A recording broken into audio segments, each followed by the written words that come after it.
Well, good day everyone, it's Warren and Colleen from NQ Explorers. Relic hunting video today. We're well out in the bush. This site here is in the goldfields. It's a gold camp that dates from the 1860s. The creek down there behind the camera was worked for alluvial gold in the 1860s. We've actually found gold specimens down there with a metal detector, so that's a good spot to go detecting, prospecting. This flat was the camp for the old timers that were working the diggings. There's a kind of a shop slash hotel over there, I think, where we've found some things in the past. There's some old stumps there, although at the moment they're not visible because of the length of the grass. And over the years we've found some great stuff here. We haven't been here for about 3 years. Colleen found a cricket buckle here. She got a really nice 1850s penny token. I got a really unusual US tin and cardboard token which fell apart in my hands when I dug it, just up on the road over there. We've found musket balls and Snider bullets and that kind of thing, so typical 1860s old-timers gold rush relics, boot heels and that sort of thing. So we're just set up for the day. It's going to be a beautiful day today. Got the fridge is on, the solar's on, got a bit of shade going, got plenty of flies going with us. Should be a great day out. Thanks for joining us. Been a lot of snakes sighted all over the place. It's snake breeding season. They're very active this year. Got a lot of long grass here, so make sure we make plenty of noise and thumping on the ground, but we're also wearing our snake gaiters. We've got the Australian snake protects, which are a padded style of gaiter, and that should protect us if we wade into this long grass or see any Joe Blakes around the place. So this is what we've got on today. We're both wearing them, and Colleen's down there near the creek line with her snake protects on, and she's actually got a fly net on today, because we've got a few flies buzzing around. So anyway, let's get on with it. So this gully on our right here was worked for gold. There's a couple of deep, I wouldn't call them costines, but they're definitely old timers pits where they've sunk onto the ground to see if they can hit the alluvial layer. The old wash where the gold bearing layer exists, where they were working it with sluice boxes and rocker boxes in here when they could get the water. Probably 100 metres up the creek there's a bottle dump, the old green beer bottles. Fairly substantial one, so they're here for a while. But like all these fields, they went to the next rush before they actually worked it out. So, and then usually the Chinese diggers came in and took over. But here we've got an interesting target where there was potentially a camp on the side of the diggings. As you can see, I've got apex today. I've got the Double D Raider coil, a bigger coil. And I'm actually operating in zero mode. I don't know if you can see that in the glare. Because there's not a huge number of targets here, I want to hear the iron, so I'll just leave it in zero and I'll just dig on the numbers. But here, you've got a jumpy target, but as you can see, I've already started the dig in the middle of the hole there somewhere. We've got a 65, jumpy. Could be a bit of flat iron, but I don't know. It doesn't check as iron. There's a bit of grunt on it, but I don't think it's going to be iron. Anyway, we'll try a live dig, eh?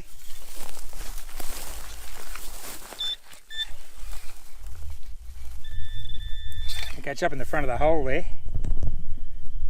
Up in here. There's the target. Good solid response on the pinpointer. Probably 6 inches down below the grass level from where we started to dig before I started filming. Obviously that's the apex picking up their pick. I've got it in multi-frequency today. Oh, okay. Well, that's not 1860s. It's as you can see, it's a 303 casing. So it could be 1930s when people came back into this area during the Depression looking for gold. So that's a nice old relic. I'll be able to get a head stamp off that actually and date it. Fired 303 shell. What the wet years have done is brought all this grass. Now, what that means is the fire risk now is enormous. Like there's so much fuel here on the ground. These grass fires, I mean, even today, the fire risk is just medium. The temperature's only about 26 Celsius. I'm not sure what that is in the old money. But we're always on the lookout for any smoke, smell smoke, see smoke. You've got to get out quick because it's about 5k out to the nearest dirt road, and that's in the forest too. So you don't want to be caught in here in a fire is my point. Anyway, enough of that. We'll go over and have a look over here. at a really decent target I've started on. It's an 80 signal. I'll demonstrate the signal, or we'll do a live dig. Right over down at the bottom of this gully, this is the gully that was worked for alluvial gold. There's a bottle dump up in there, in that lantana, which looks pretty horrific at the moment. Anyway, as you can see, I've scraped back the clumps of grass, and where the point of the pick is, I've got a really compact 80s signal. I'm not even going to try to guess what this is. It could be a penny, could be a coin, could be a shoddy shell, I guess. It's a solid 81, 82. No iron grunt. Well, actually, I've got zero discrimination, so you would be able to hear the ferrous audio if it was ferrous. So what we'll do now is we'll just check this with the pinpointer. Right there. Righto. Well, let's see what we got. I've got to just grab the pick. Well, you wait here. Don't fall over. And we'll see what it is at the same time.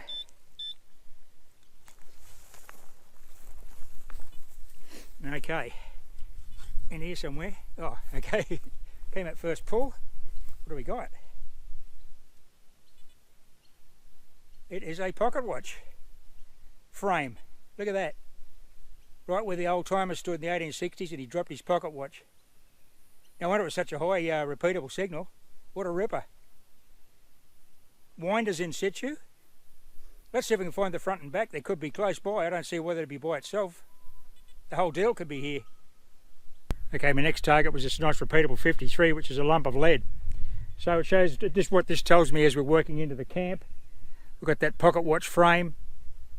We've got the old timers pits just here. I think they were just exploratory pits. They were just a couple of potholes they put in looking for the alluvial layer. Didn't look like they were successful because there's no further workings in this immediate spot. But they were camped here. There's melted lead, and we've got that pocket watch ring. So let's persist up into this prickly pear in there. Could be a bit rough in there, but we'll have a crack at it.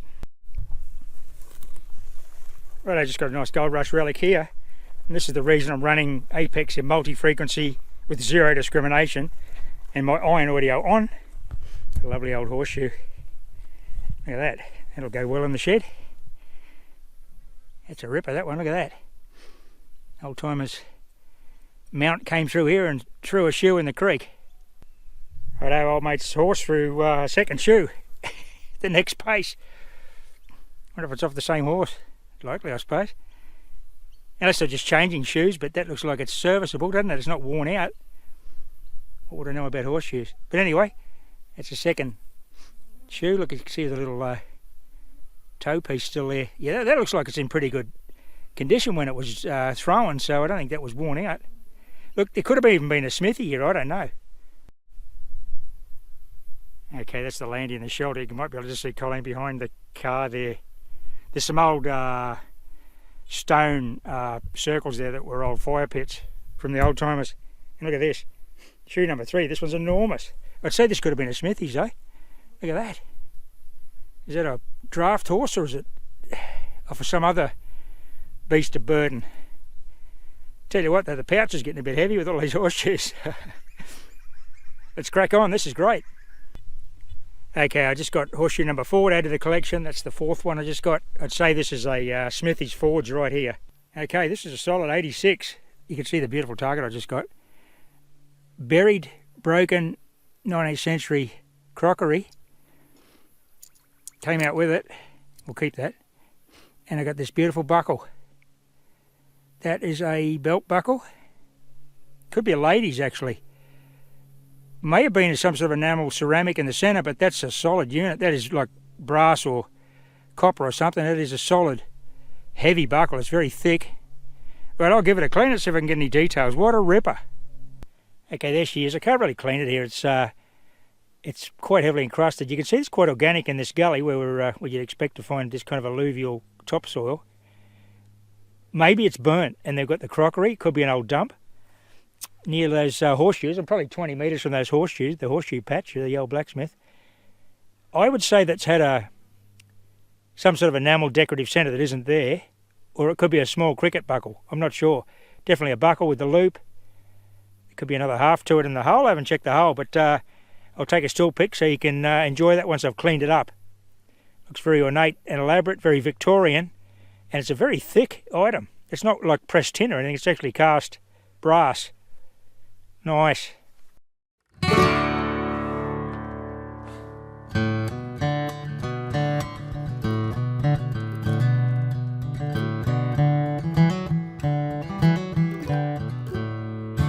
Okay, that's the hole where I just got that decorative Victorian buckle. I'm not going to fill it in yet.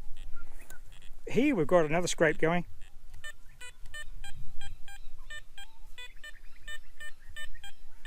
It's a jumpy high 70s, mid 80s, so I'll investigate this, and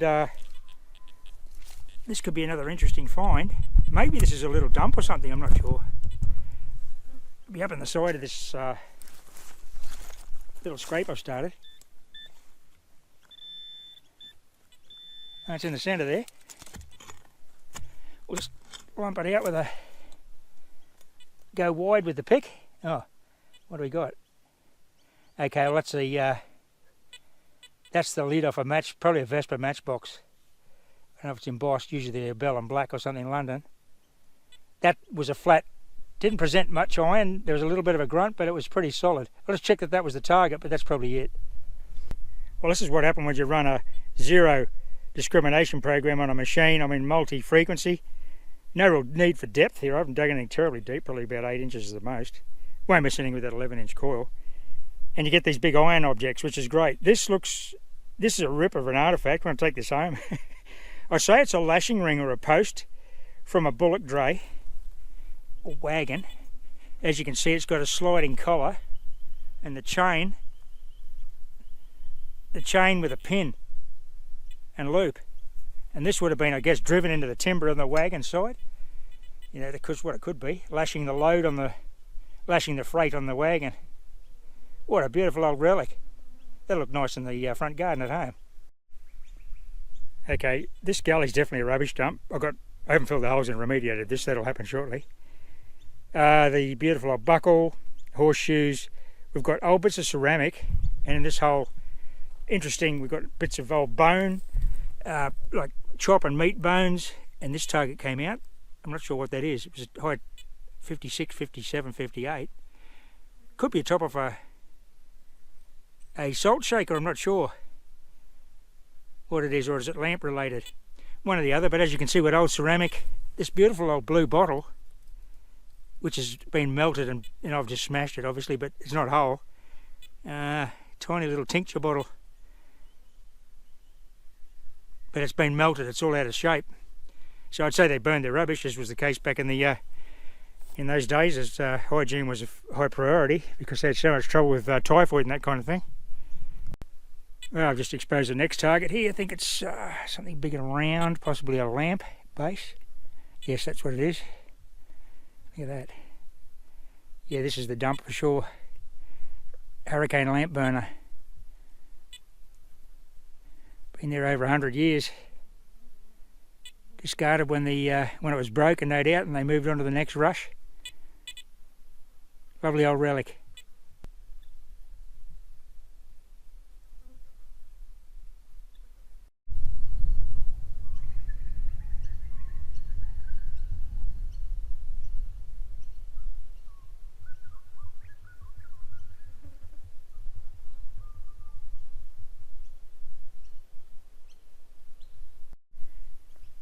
Okay, we're fresh from a cold drink and morning tea at the Land Rover in the shade there. Back on the gully. Got what looks like a supply tin. That's not a tobacco tin, I don't think. It's just a folded tin. It's quite solid though. And a shoddy base. Centerfire primer there. And there'll be some writing on that. No doubt it's an Eli number 12 or something, London. Nice. Okay, just along from the shoddy shell, next target. Beautiful solid brass item. It's the folding brass section of a carpenter's 3-foot rule. So either a smithy or a carpenter working here is definitely a workshop of some sort, because they're using tools such as that. Wouldn't think the prospectors would be using 3-foot rules. Okay, next target. Very repeatable 56, and I've got this lovely little old-timers 2-hole button. Probably off a breast pocket or a fly or something. Nice. This is the prickly pear, which is not native to Australia, invasive species. Created the green hell in southern Queensland in the 30s before they brought in the Cactoblastis moth, which kills it off.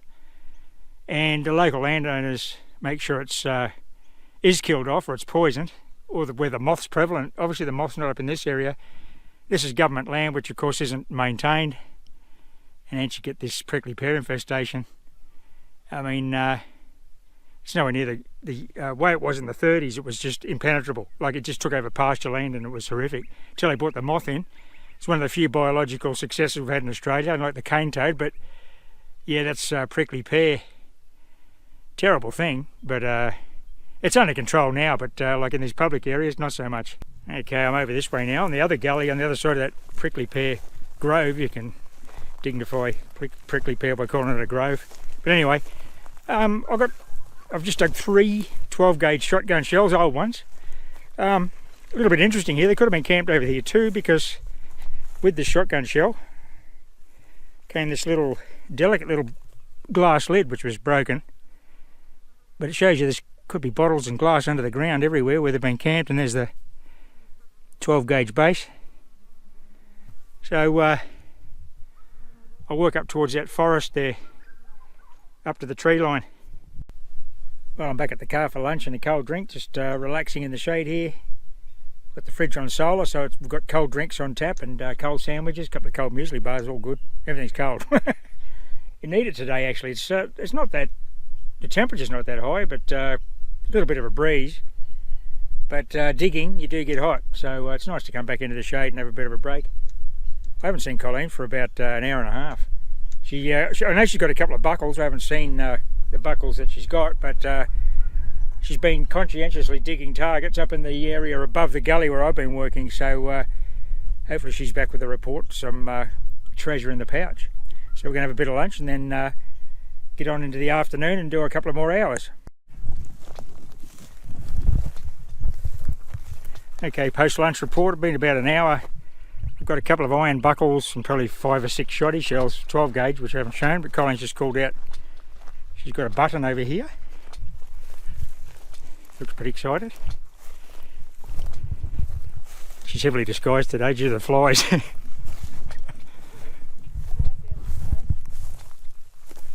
sort of button? Oh, you don't know. Yeah. Is it 2 or 4 hole? 2 hole, but I think it's got some sort of writing on the back. Okay. Well, we'll get some information of it with a still photograph and subtitle. It'll be a maker's name on there. Yeah. Nice. You got a few iron buckles too, didn't you? Yeah, I picked up another one just over there as well. And the snakeskin, which you found a snakeskin earlier on. Yeah. We haven't relocated. It's over there in the grass somewhere, but yeah, I took a photo of it. But, that proves our point about wearing the snake chaps. yeah. Okay, nice work.